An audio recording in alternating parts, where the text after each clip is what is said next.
Ladies and gents, welcome back. Today we're talking about Chinese cars. So in the past few years, Chinese automakers have been aggressively trying to enter Europe, and they're certainly also tried to enter Macedonia, and it's proven rather successful because Macedonia is always in need of affordable cars that have a lot to offer, and that's exactly what the Chinese have to offer as well. One of the more recent entrants into the Macedonian market has been Geely, the owner of Volvo and Lotus. The last car I reviewed from them was the Atlas Pro, which is one of two models that Geely launched with in Macedonia. Now, the Atlas Pro is a slightly older model, and it's soon getting replaced at the time of recording by the Starray, which made its debut a few months ago here in Macedonia. I need to stop saying here in Macedonia. But right now I'm hanging out with the other model that Geely launched with, which is much newer and arguably much more interesting and, for a lot of people, much more appealing. Ladies and gentlemen, say hello to the Geely Coolray. So this is the Geely Coolray, the other model which with Geely launched in Macedonia. And as you can see, it's a crossover SUV. Specifically, it's a B-segment crossover SUV, so a little bit smaller than the C-segment that we're used to, and also the C-segment is where the Atlas Pro fits in. But this is the smaller and cooler model. See what I did there? Sorry.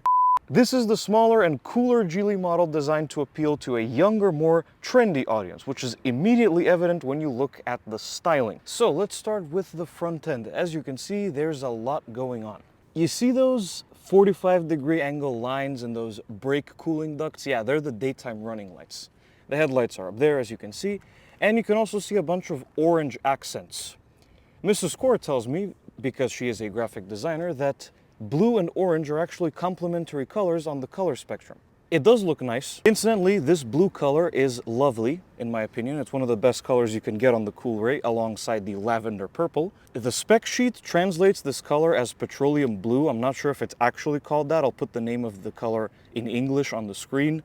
But I think that the Coolray looks great in this color, and I love that the front-end styling is assertive, but also relatively subtle in comparison to what we see today. Also, bonus points for no upside-down headlights. They are the right way up. Moving down to the side profile, we can see some of the Coolray's, let's call them more distinctive styling traits. For one thing, you can probably see over there red brake calipers and those little lines going across the C-pillar, and, well, there's no getting around it, is there? The giant rear spoiler. You can also take a peek at the 4 polished exhaust pipes back there. So while the front end is more subtle but still assertive, the rest of the styling on the Coolray is much more on the assertive side of things. And we'll come back to that in a moment because I have something to say about that. Now we move to the rear end, where, as you can see, there is a trendy light bar, which actually glows all the way around. It's not like a decorative light bar, so to say, where the middle is just a reflector. The whole thing lights up, and it looks really cool at night, actually. The black badging, the hideous residue from me using the washer earlier today. I'm sorry about that. And as I said previously, the rear spoiler, the polished exhaust pipes, which are mostly real. They're not that big, but there are actually 4 exhausts in there. And the rear diffuser and the fog light, which is mounted in a very Formula One sort of way. And as you can see, the diffuser, which is obviously not aerodynamically functional, it's just there for style, but it does have orange accents complementing the rest of the exterior. And you can also see, if you look closely, there we go, try to point this up for you, the S badge, which I have no idea what S stands for, it doesn't say anywhere in the papers and stuff. But anyway, the S badge on the spoiler is also in orange. So what do I think about the styling on the Geely Coolray? Well, honestly, I kind of like it. One of my favorite characteristics about the Coolray has nothing to do with the way it looks, but rather the size. It's very small and pretty maneuverable as a result. But overall, I do like the styling in the sense that I like that Geely is trying to be assertive and is trying to sell people on a car that looks cool, quote unquote. I also like that the wheels are black and not diamond cut. On the fully optioned out GF Plus model, this is the GF model. Does that stand for girlfriend? I don't know. This is the GF model. The GF Plus adds diamond cut wheels and the lavender purple paint scheme, and in Macedonia it's the only way you can have the purple paint scheme.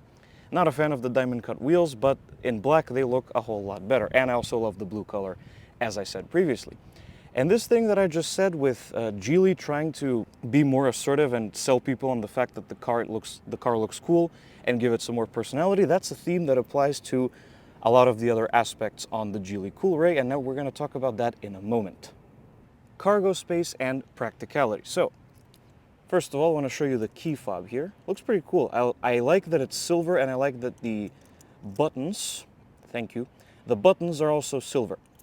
You have 4 buttons here. You have lock, trunk release, thank you, unlock, and remote start. I have no idea how to get the remote start to work, as you'll see in this clip. So we're just gonna have to wing it, but yes, you do have the option of remote start. Anyway, let's unlock the doors and open the cargo area, which you can do through the key. There's an automatic release. I don't know if I've seen that on a B SUV before, so very nice of Geely to include that.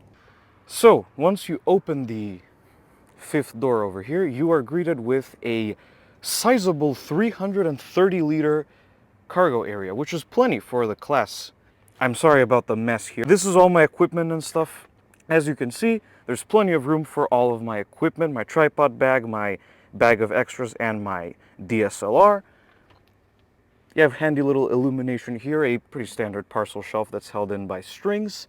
And of course, you can fold down the rear seats through these levers back here to increase the storage space even further. And when you're done with everything, you press your button. Tailgate closes automatically. Again, very nice feature on a B SUV. Also, one thing I forgot to mention about the tailgate is this extra badge here. I think this is the engine designation because the same badge is on the engine cover, as I'll show you in a moment. And 290T indicates, bear with me, that this is the 1.5 liter turbo model. I'm still in the dark how the Chinese decide on these designations for the engine. I think it's with something to do with the numbers in their culture, but 290T in this case means 1.5 liter turbo. We'll talk about the engine later. All right, let's move it on to the rear seats. So first thing that I want to talk about is the leather trim. Thanks, douchebag. So let's just go ahead and climb in without saying too much random bullshit. I know I'm good at that, but we have a video to get through here. So sitting in here, the front seat here is in my driving position. I am, for reference, 5'11.5" or 1.8 meters tall, and a Discord moderator in width. As you can see, I have pretty impressive legroom, actually, considering I'm not the shortest person in the world. Very solid amount of legroom. You have a little pocket in the seats in front of you on both of them, as you can see, to store whatever you might want to store, and there's also some door storage in there. And if you look down here, you will see heated rear seats and a USB port, but there's only one, so you have to fight with the other passenger who gets to use it, which you're a parent, I'm sorry, because that will probably be your kids, and your separate climate vents in the back. As for headroom, when I sit up is also fairly decent. And because there's a lot of legroom, if you're taller, you can just crouch a little down, and you'll have plenty of headroom for yourself as well. Hello, that's my eyes. Little center console storage area.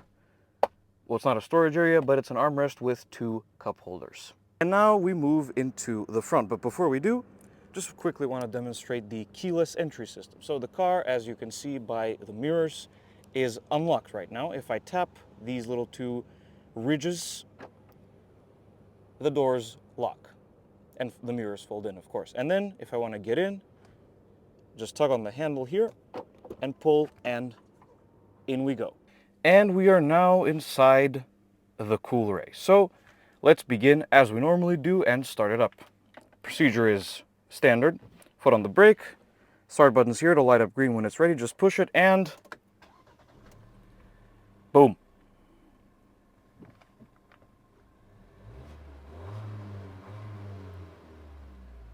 First things first, let's talk about the steering wheel. As you can see, Can you stop saying Ken? As you can see, you dumbass. the steering wheel is a pretty standard 3-spoke design with a flat bottom. It's got a perforated sections here, which are very nice to the touch. The leather is pretty high quality, very soft, and you got some grip extensions here as well. Over here on this side, you have your cruise control, voice commands, answering and ending phone calls. And over here, you have the Geely button, which I believe returns you to the home screen in the infotainment system, even if you're connected to Apple CarPlay. Mute button, volume up and down, seek tracks or radio frequencies, mode, and a pages button, which applies to the gauge cluster screen. And for some bizarre reason, there's piano black trim here. I would prefer silver because this gets really smudgy, but I digress. And in the middle, we have the horn, which sounds like this. The Coolray features a 7-speed dual-clutch automatic transmission. The transmission is obviously controlled through this thumb here, and because a lot of the stuff in Geely cars is also shared with Volvo, the shifter is not two-step, so that means that when I push the shifter down once, we're neutral. I have to push it down again to switch into drive. And the same applies the other way as well. So if I push up once, it's neutral again, and then when I push up the second time, we are in reverse. And it brings up the 360-degree camera system, which is highly configurable. It has a lot of views, and it also comes on at low speeds when you use your turn signal, I'm assuming for safety reasons. You can see my tripod there, by the way. Hello. And down here, once you're done using the transmission, when you want to park, just push the P, and you can engage the parking brake optionally. It does engage automatically majority of the time. And over here we have the drive mode selector. We'll talk about the drive mode selector during the driving portion. While this is not my favorite electronic gear selector of all time, you do get used to it relatively quickly. And another interesting thing about it is that this whole part back here lights up at night. Not the gear pattern, just the bottom. I guess so you can see it better, like if you hold it like this, or to illuminate the tray if you have something in there. I'm not really all that sure, but you do get used to it relatively quickly. It's not really an issue. I thought it would be, but it's not. Speaking of shared parts from Volvo, these signal stalks here and light stalks are also straight out of a Volvo, including the trip button at the end. Same applies to the wiper stalk on the other side. Incidentally, you do have automatic wipers and headlights as well. And as I mentioned previously, the shifter is also shared with a lot of Volvo vehicles. Here in the center, you have a bunch of shortcut buttons. They're basically only for the climate controls, as you can see. Here's the start-stop button that you saw previously. The hazard lights, this is your temperature control, fan speed, and turning it off. Mode is the direction, the climate zone. So if you want it to come out of here or the footwells, I've never seen it labeled as mode before. That's very interesting. Automatic mode, AC, recirculating air, front defrost, and rear defrost. And as far as interior shortcuts go and buttons and commands, if not counting these, and the trunk release and the automatic park feature, that's it. If you want to change the color, well, obviously for the ambient lighting, you have to dive into the infotainment system, but a lot of really interesting omissions. Like, for example, there's no way to disable the auto start stop from a button somewhere here. You have to do that through the infotainment system, and actually that applies to all of the different safety aids in the car, and some other weird options that can only be disabled through the infotainment system. Very odd. I understand trying to declutter the interior. It's in the best interest for a lot of automakers, because then they can just put it all in the screens. But it's not the approach that I'm a fan of. It's not really an approach that I approve of. I would like to be able to turn a bunch of things off through buttons and not have to dive into the infotainment system, but that's just how it is nowadays. Speaking of the infotainment system, let's have a look at it. So this here is the home screen. Right now it's tuned to the FM radio. There's an AM radio as well. It has this little option here, recommend to you.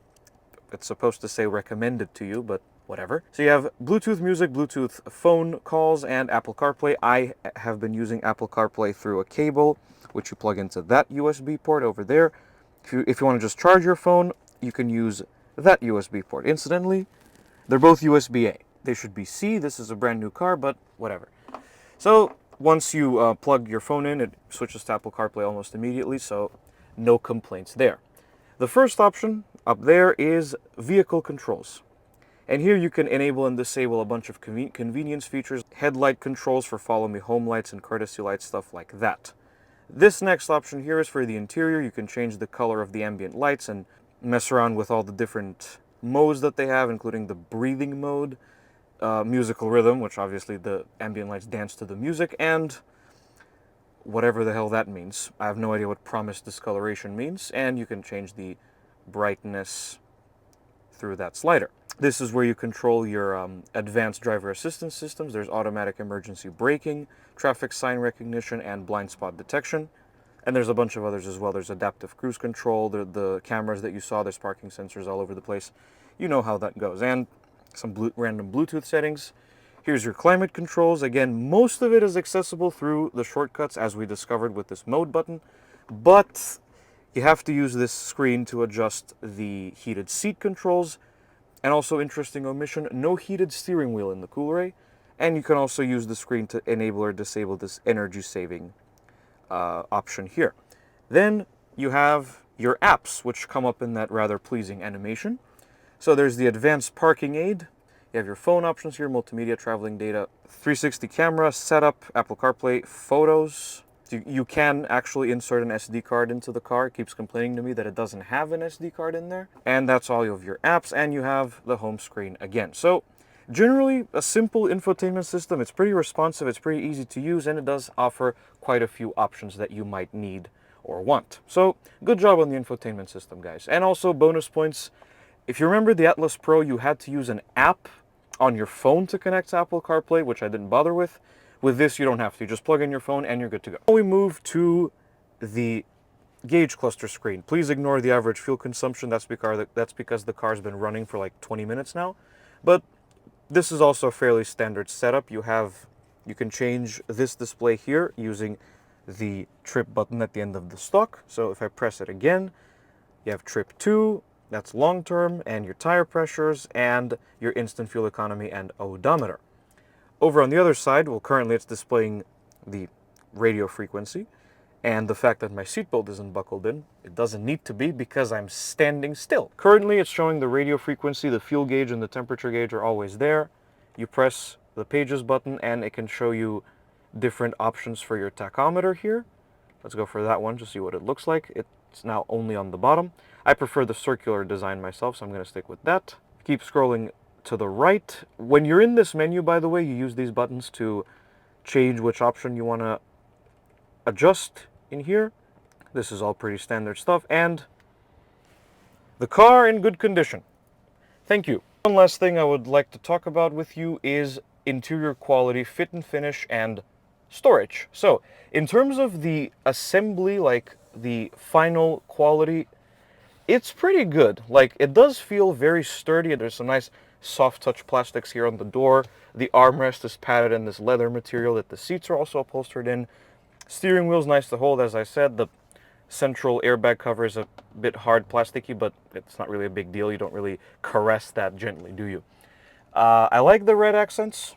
I'm not a fan of red interiors in cars myself, but I like the flashes of color. I like these little soft bits here. They kind of remind me of like a smoother Alcantara, so that's nice. Most of the top of the dashboard is hard, scratchy plastics. Not really sure how I feel about that, but this part here is soft touch. More of that soft touch stuff I mentioned. It's a bit harder on this side, but it's a nice texture. These switches feel very sturdy, and the center console, as you can see, is pretty sturdy. And I like this little padded area here. Very nice of Gelitad padded materials here where your knee rests usually. Overall interior quality on the Coolray is solid. Not just for a Chinese car, but in general, very solid. Even the door closing sound is very reassuring and strong. As for storage, well, you do have some pretty sizable door pockets here. They'll easily fit a larger sized bottle. Over on this side, you have two different areas for your phone to go, and one of them is a wireless charger that I could not get to work for some reason. And there's this cool little diagram of a little dude pushing the wireless charging area, I guess, out of the way. I don't know what the deal is with that, but it's really cute. You have cup holders here with 3 adjustable brackets depending on the size of your drink, and they have infinite adjustability points, as you can see. I've used this to store my microfiber cloth. You have a pretty sizable center console storage area. God damn it, autofocus. I've used that to store my cable to make it all pretty and clean for you guys. And there's a pretty sizable glove box as well. Very nice. The Coolray is powered by a 1.5-liter turbocharged 4-cylinder gasoline engine. There's no mild hybrid or any type of hybrid component, it's just a pure gasoline 4-cylinder. It makes 174 horsepower and 290 newton meters of torque, and that goes to the front wheels and exclusively the front wheels through a 7-speed dual-clutch automatic transmission. And also, that's the only transmission option you can get, at least in Macedonia. The 0 to 100 kph time is 7.6 seconds, according to Geely, and the top speed is a nice round 200 kilometers per hour, which works out to about 124 miles an hour. So, how is this engine on the move? And indeed, what is the Coolray like to drive? Let's get behind the wheel and find out. So let's go ahead and get started with the driving. How is the Geely Coolray behind the wheel? The answer is very good. Let's go ahead and start with the town driving, which I think is a very suitable environment for the Coolray because it's a B SUV and it's all about urban environments and that kind of thing. First thing I want to comment on is the room inside, which is massive. The Coolray's proportions and dimensions on the outside definitely don't tell the whole story about the interior space. I felt like I was in a much bigger vehicle, especially considering the headroom. There was a massive amount of headroom, even in my seating position, and I usually like to sit up quite high. So, town driving is fantastic. The automatic transmission obviously makes things a lot easier here. The steering is very light, the visibility is surprisingly good, and, the car is very quiet and has no issue picking up speed whenever is necessary, of course, but it's also very docile, which is exactly what you need in a town driving situation. The engine is basically unnoticeable. So overall, the town driving experience in the Coolray is solid. So what about the highway? Well, one thing that definitely surprised me in terms of the highway dynamics is the NVH. The interior is surprisingly well insulated from outside noise, and that surprised me because the Coolray was on the same GT Comfort 50 tires that the Cherry FX was also on, and in that car there was a lot of tire noise entering the cabin at highway speeds, but not so here. The NVH is excellent for this class of vehicle, and it felt very stable and very planted on the highway, and it didn't feel like it was struggling to do highway speeds, which is always excellent. Then again, with 170 horsepower, better not. And as for more dynamic driving scenarios, the Coolray impressed there too. Obviously, it's not a sports car, but it's planted, it's competent, it's very good at handling corners at relatively high speeds, and I don't know that I would call it fun, but it's definitely a solid performer on twisty roads and other similar things. As for fuel consumption, well, if you're careful with your right foot, you can get a figure below 9 liters per 100 kilometers of driving in the city, which works out to this many mpgs. Not bad considering the fact that this engine is not electrified in any way, and it's a turbo 4-cylinder with a good amount of power. Meanwhile, on the highway, numbers closer to 6.5 liters or this many mpg are definitely possible. Finally, just wanted to quickly touch upon the drive modes. There are 3 of them in here. There's Eco, Normal, or actually Comfort, and Sport, and they're all pretty self-explanatory. Sport kind of sharpens everything up and makes the car more responsive and reactive. Normal is your standard everyday affair, perfectly suitable for the highway in my experience. And Eco is a lot calmer and more docile, perfect for town driving situations. And all of these drive modes do their job very well. So overall, the experience behind the wheel of the Coolray is definitely a pleasant one, and it'll definitely be a pleasant one when you drive the Coolray. And that's it for the Geely Coolray. A pleasant surprise, to say the least. The Atlas Pro was good, but the Coolray is even better. There are a lot of things about the Coolray that just scream R&D and development and finessing and improving, and it's a solid entrant into the BSUV segment. And personally, if you ask me, it can mix it with the Western competitors quite well, and in some areas even better. The Geely Coolray gets a score of 8.5 out of 10. And that's going to be about it for the review on the Geely Coolray, everybody. Thank you so much for watching. If you liked it, be sure to hit like and subscribe to the channel. Also follow me on Twitter. There will be a link in the description as always, and I will see you guys in the next video. Goodbye.